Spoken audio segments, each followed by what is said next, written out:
Saudara yang dikasihi oleh Tuhan Yesus Kristus, tetap semangat apapun yang pada saat ini sedang saudara harus kerjakan dan hadapi. Selamat berjumpa lagi, biarlah damai sejahtera Tuhan hadir dalam kehidupan saya dan juga saudara. Saudara, ada seorang laki-laki pada suatu kali dia berjalan sendirian di tengah malam yang gelap gulita. Nah, pada waktu itu karena tidak ada penerangan jalan sama sekali dan karena belum ada penerangan jalan sama sekali, laki-laki itu sangat kesulitan untuk dapat bisa berjalan dengan lancar, dengan baik di tengah keadaan yang sangat gelap gulita. Nah, laki-laki itu pada waktu itu berpikir, seandainya saja saya bisa menciptakan sesuatu untuk menerangi kegelapan malam. Nah, singkat cerita, apa yang menjadi cita-citanya pada akhirnya terwujud. Laki-laki itu berhasil menciptakan lampu pijar hingga malam tidak lagi dikuasai oleh gelap. Manusia tetap dapat beraktivitas, manusia tetap dapat melakukan ini dan itu walaupun hari sudah malam karena kehadiran lampu pijar. Dan itulah yang dilakukan oleh Thomas Alva Edison. Saudara, pada saat ini kalau kita lihat, bukan hanya Thomas Alva Edison yang memandang bahwa kehadiran terang itu adalah penting untuk kehidupan manusia, tetapi kita semua juga pasti punya pemahaman, punya pemikiran yang sama dengan Thomas Alva Edison, yaitu di dalam kehidupan ini saya dan saudara senantiasa memerlukan terang supaya saya dan saudara dapat beraktivitas dengan lancar, dengan baik di dalam kehidupan ini. Nah, kita pasti ingat akan peristiwa yang pernah terjadi di negara kita, yaitu pada waktu terjadi pemadaman listrik hampir kurang lebih 10 jam di Pulau Jawa dan Bali. Nah, pada waktu itu yang terjadi, beberapa toko, bahkan bukan hanya beberapa, hampir semua warung, toko, supermarket yang pada waktu itu menjual lilin, mereka sampai kehabisan stok lilinnya. Lalu minyak tanah pun dicari oleh orang-orang agar mereka dapat mempunyai terang pada malam yang gelap itu. Dan pada akhirnya saudara, yang terjadi pada waktu terjadi pemadaman listrik hampir 10 jam di Pulau Jawa dan Bali, banyak aktivitas-aktivitas terhenti karena di tengah kegelapan banyak orang dan hampir semua orang tidak bisa berbuat apa-apa karena kegelapan. Pada akhirnya aktivitas terhenti karena kegelapan. Pada akhirnya suasana dan juga aktivitas kehidupan pada akhirnya juga harus terganggu. Nah, saudara, kalau kita lihat dari apa yang pernah kita alami, maka kita bisa menyimpulkan bahwa ada ketergantungan antara manusia kita dengan terang. Terang sangat penting untuk hidup saudara dan saya, karena dengan adanya terang kita dapat menjalankan aktivitas dengan baik. Terang sangat penting dalam kehidupan saudara dan saya, karena dengan adanya terang saya dan saudara dapat membaca petunjuk-petunjuk jalan ataupun petunjuk-petunjuk lain, sehingga kita tidak salah melakukan sesuatu atau tidak salah melangkah.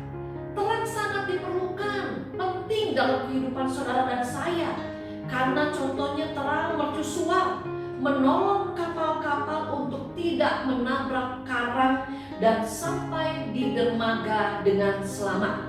Nah, tapi saudara, kalau kita berbicara tentang terang atau penerangan secara indrawi, jujur harus kita akui bahwa penerangan secara indrawi kadang-kadang memanipulasi penampilan.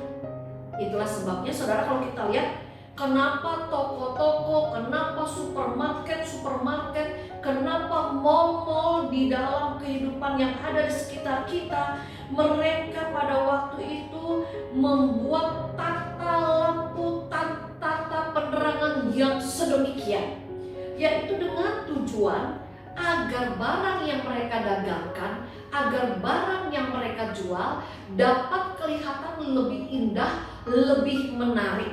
Nah, itulah saudara, terang yang kita lihat dalam kehidupan kita secara indrawi bisa memanipulasi, bisa menipu. Oleh karena itu saudara, dalam kehidupan ini kita perlu terang yang bukan hanya menerangi kehidupan kita di dunia, tetapi di dalam kehidupan ini kita, saya dan saudara, memerlukan terang yang dapat menerangi bagian dalam hidup kita, yaitu yang dapat menerangi hati saya, hati saudara, pikiran saya, pikiran saudara. Supaya apa?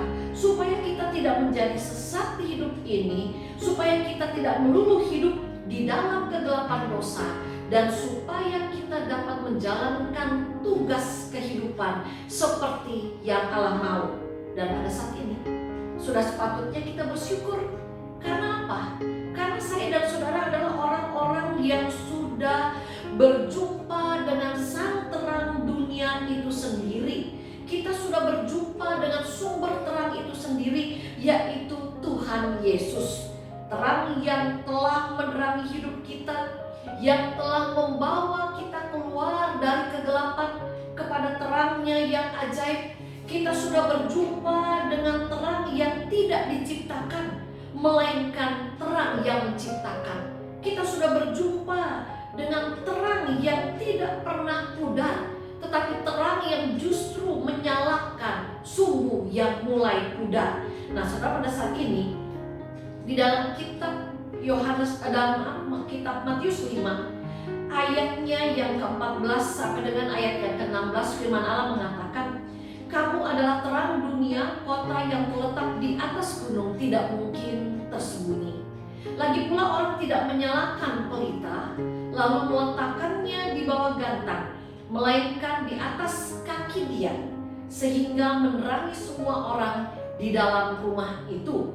Demikianlah hendaknya terangmu bercahaya di depan orang, supaya mereka melihat perbuatanmu yang baik dan memuliakan Bapa-Mu yang di sorga. Saudara, pada saat ini kita diingatkan kembali oleh terang firman Allah bahwa dalam kehidupan kita, mau tidak mau, hidup kita yang sudah diterangi oleh terang dunia itu, pada akhirnya hidup kita mau tidak mau terlihat, pasti dilihat oleh orang-orang yang berada di sekitar kita. Oleh karena itu, saudara, pada saat ini kita diingatkan kembali di dalam kehidupan kita, biarkanlah terang Allah menguasai kehidupan saudara dan saya. Biarkanlah terang Allah mengubah, memperbaharui kehidupan saudara dan saya. Biarlah Kristus sang terang dunia juga akan memampukan saudara dan saya menerangi kehidupan kegelapan melalui kehidupan kita masing-masing. Saudara, William Shakespeare pernah mengatakan, seberapa jauh sebatang lilin menyampaikan sinarnya, demikian juga manusia memberi cahaya kepada dunia yang gelap.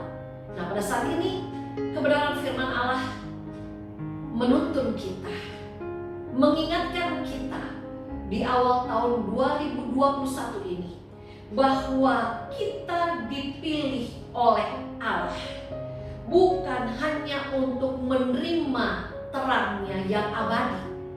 Kita dipilih oleh Allah bukan hanya untuk menjadi anak-anak terang, tetapi saya dan saudara dipilih oleh Allah untuk juga dapat menerangi dunia yang di dalamnya penuh dikuasai oleh kegelapan dosa.